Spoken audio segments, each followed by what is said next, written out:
Welcome in. What's going on, Corey? I do see futures are already falling. Just looks really cute right now. Did I actually add Nasdaq here? Let me see if I add Nasdaq real quick. Yeah, Nasdaq's down 136 points already. What's going on, Gaston? Burn it all? Looks that way. Looks like we're about to just like completely just fade out into the sunset and just close the entire market. What's going on, FW? What's up, Matthew?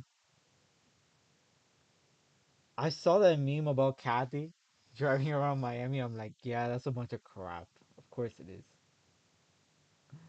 You guys are eating wagyu. I'm assuming then that Matthew and Gaston, you guys are both holding puts overnight here. I'm assuming that. What's going on, El Lobo? Welcome in, guys. Welcome in. Today was a pretty amazing day for the second half of the day. The first half of the day was literally just a chop fest. What's going on, Blood Talon? So hopefully you guys actually pretty much heard us. I think the biggest sentiment, the biggest takeaway from today was pretty much me and Avery just being on the same page as far as bearish on the market. He actually held his SPY puts for pretty much most of the day. In terms of me, what I was pretty much trying to do was just snipe the top more so. We usually say that we try not to time the top and the bottom per se, but I did not want to hold that all day, and especially the fact that it could have gone either way. We knew the first reaction, and I pretty much mentioned that on live, was that the first reaction is usually the wrong reaction. So what I tried to do was set a limit order, and that's exactly what ended up happening. I was calling for about 445 on SPY today for us to pretty much wick it. I was hoping for a little bit of a higher takeoff from where we got to where we would actually hit 445. We pretty much just fell about point something percent, just shy of that. So, but all in all, I got filled on it. I took the run. Once I saw it pretty much drop, I took my profits. But Avery was literally spot on from the get go.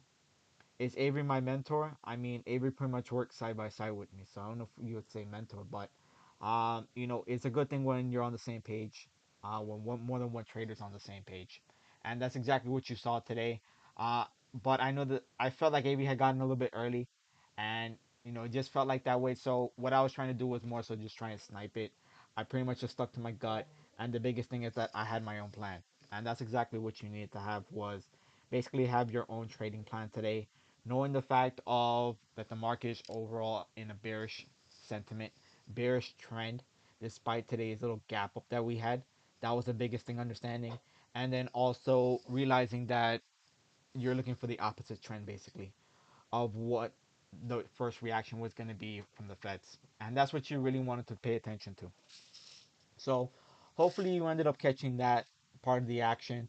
If you got on the wrong side of the action, then that's pretty much where the bad part was. So that's why we usually say try to keep it small, try to keep your overnight positions. And you actually heard me last night, especially say try to limit your overnight positions because can you imagine if you were holding puts overnight last night? Where the way that we ended up gapping up, the way that Nasdaq was up, pretty much exploding over 200 points. Can you imagine how much of a face rip that is if you're holding puts overnight? So that's exactly why I pretty much piggyback off of what I said last night was trying to limit your exposure to overnight positions because it only takes one night in which you're going to end up being wrong and you're going to get a face rip like we ended up having last night. So, especially for those of you that are a little bit more new to trading, probably I would avoid pretty much saying Gaston. I mean, Gaston's at this point, he's pretty much been, I want to say more so spot on in terms of his execution on his swing trades. But if you're pretty much newer to trading, then you want to avoid those swing trades because that's where you're pretty much going to end up getting slaughtered. Gaston and you didn't blink. I can't blame you. When you hold to your gut, pretty much, and that's where it pretty much falls back to having a game plan. That's exactly what it is. Is if you have a game plan, you stick to your game plan, and that's it. Uh, I actually was bearish with Avery. It's just that I pretty much wanted a higher entry point. I did not want to hold pretty much all day. That was not my game plan. I just wanted to make sure that I ended up getting in a wake up off of the wrong news of that Fed alert, basically. We ended up getting that false alert, is what we usually say is the first signal or the first movement of the Fed statements. And that's exactly what happened. I got filled. and I took the ride down really quickly, and I took my exit, and that was it. So I pretty much was happy with my results. Could I have hold longer? Probably all the way down to SPY 430. I could have done that, but then I could have also got phase stripped, and we would have saw it just bust north, in which there was a possibility that we ended up going to 450. Had Powell pretty much not mentioned what he stated in his actual conference. So there was a lot of possibilities. Although I understand that the entire format, and that's where I get into futures now, is entirely looking at this little rising wedge action, in which you would also say it's a leading diagonal as well. And once I saw it starting to form, we had a lot of different patterns that were pretty much being called out. You could have said it was a diamond. You could have said it was a head and shoulders. There's a lot of different formations. Overall, this is a bearish pattern. For those of you that are pretty much not familiar with the leading diagonal, is pretty much what you would consider a rising wedge, basically. That's what you're looking at in the big formation here. And so what I was pretty much doing, it was setting a limit order, trying to get filled above this earlier action at around 10 o'clock in the morning here, getting filled over that 44.37 mark that I have on ES futures. And that's basically what I did, was trying to extend to whatever the high was and get a limit order set in. And that's exactly what I did when we got that wick up on the initial reaction of the news. And as you see, you pretty much just flushed right down below the support level, and we continue to flush. Some key levels that we were watching, I think I literally watched SPY 440 for most of the entire day. That was literally just like watching my eyes bleed out, basically, because SPY 440 was just a magnet up and down, up and down. But overall, we got the breakdown we wanted. We saw the SPY 430. We saw the flow coming in on that as well. So now it's a matter of breaking two more key levels. I have 428 and also 426 before we're able to take out this wick low here, which would be 4212, in which we're going to be looking to take out. And I would anticipate that's going to end up being taken out, if not by tomorrow, then likely by Friday at the latest. Because we also do have, tomorrow's Thursday, we do have the jobless claims data that comes out tomorrow morning. I don't think that's really going to be a factor in the markets at all. But come Friday, we have inflation data, so that's going to be a key data. I think that's going to actually maybe a trigger to even intensify the sell-off. So that's something that you may want to keep an eye on. Again, I'm not going to pretty much uh, try to advise holding puts overnight, but that may be a nice little catalyst that ends up dumping the market, especially likely after that morning data. So we'll see what that ends up doing. But 428, 426 is the bigger numbers that you're looking at on SPY, which pretty much correlate with the levels that I have noted. And then the bottom wick that I have here is 4212 is the level that you want to keep in mind, in which you're going to end up taking out the low. So those are the big three key levels. Of course, we'll give you more in-depth levels come on live tomorrow morning once we see where we are on this possible gap down that we have overnight here. All right. Tonight, my actual watch list is pretty much relatively small. I'm not keeping an eye on too many things. We saw what Tesla did, pretty much basically flat on the day. We did have that little rising wedge action as well. I was expecting 957 today. I pretty much also tweeted that out yesterday on my Twitter. Likely a gap up towards 957. We smacked 957, 958 pre-market, and it pretty much hit a high of 987. But if you ended up shorting from the top into the market close, that was about a 70-point drop when Tom pretty much brought it to my attention and he called it out from the top. Basically, it was about a 70-point drop. So that was insanely crazy. I think one other one that he paid attention to was Amazon. It was about a $150 drop from the top once SPY started dropping, which was insanely crazy. But I am watching here. I do have a few levels I'll keep an eye on. If we do see the market start to roll over, I'll look to see if Tesla has any kind of weakness, if it follows the market. Of course, I'm going to avoid it if we see any kind of relative strength out of Tesla tomorrow, because we know the upgrades are going to start swinging in tomorrow.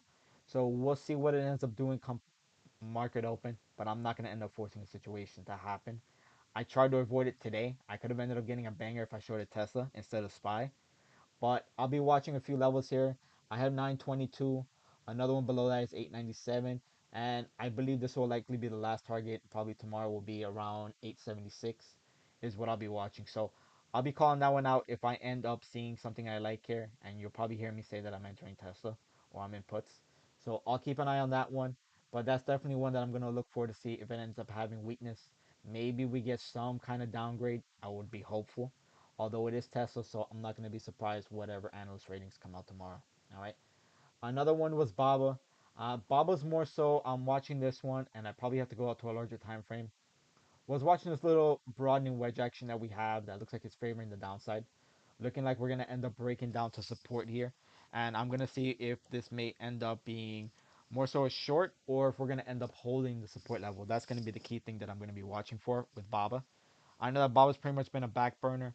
So that's why it's starting to catch my attention here as it approaches that support level. That's the biggest thing. If we end up flushing below the support level, which will be right around 112, then I'll be targeting some pretty much we'll be targeting the 52-week low, which is at 108.70. That's what I'll be watching. That'll be the 52-week low. Otherwise, if we're able to hold this 112 level, then she may end up getting up to her pivot at 115.75. And there's another level that I'll be watching, another resistance at 118.55. So those are the two key levels I'll be watching, but 112 is the big number to watch here to see if we end up breaking down below the support or if we get the bounce, and that's going to be where you want to end up potentially going long, more so for a day trade. I would say not necessarily to go long and swing, but if it holds 112, that'll likely be a nice one in which I take a nice day trade on a long position. All right. Other one I was keeping an eye on was Crocs. This one looks like it's also pretty much approaching a key level here in which it might end up being a big mover potentially. And watching this one, you see the bigger move that we had from a nice little megaphone. We ended up breaking down on that one from last week. And we also ended up breaking down a key level that I had of 107. But now we come down to pretty nice little gap fill that we have here. She'll crack that gap fill at 92.13. So that does pique my interest if we end up cracking below 92.13 with more market volatility tomorrow. And then she'll complete the gap fill here right around 85.77. So I will pay attention to this one if it ends up pretty much peaking into this gap fill. If we break below 92.13, then I won't mind end up getting into a short position and riding it right below into the bottom of that gap fill. So that's one I'll pay attention to as well. I'll set an alert tomorrow morning and keep a watch on it. And then the last one I'm watching is also Boeing. You pretty much heard Tom talking about shorting Boeing. He literally was just pinging me before market open in premium chat saying if I wanted to short Boeing. It didn't really pique my attention too much, although I understand they did have somewhat of a bad earnings. It was a little bit green, I think about $1 or so at market open. But kudos to him, he got a nice little trade out of that. We see the little rising wedge action that it ended up breaking down from. And I'm not sure why I have these two lines here. I'll just delete them out. Don't need it. But you had that little rising wedge action. Maybe you can call it a bear flag action here. So I'll watch to see if it ends up breaking down. Once we end up breaking down, I believe there was a gap fill that caught my attention, more so below. But I'm watching to see if we end up breaking down below 190. If we crack 190, then I do have a range here in which we're going to end up getting down to lows here of 188. And the bigger picture here, if we see it really start to roll over, and this may not be this week, maybe something that catches our attention more so next week, but what I want to end up seeing is if we get into this gap fill below 172, because that's going to be really, really tough for it. So I'll keep an eye on this one. If the market really rolls over as we anticipate it, maybe we get to that SPY 380 like Gaston's really looking for, in which I do have that level pretty much as more so as the bottom for SPY also. But bigger picture, if SPY is going to continue to roll over, I'm more interested in the bigger, larger gap fill, but I won't mind getting inputs here for the smaller range if we're able to crack 190 off of this, and I'll take it right down to 188 and possibly a weak fill here to 185. So that's another one I'll pay attention to for puts because we know that Boeing pretty much rolls over quite often and more so than not. So those are the pretty much the four names that I'll be watching for tomorrow. Other than that, there's an onslaught of other names. We also have quite a bit of earnings going into tomorrow as well. I did see quite a bit of relative strength from Apple. That actually caught my attention, so that may be something that I pretty much watch tomorrow.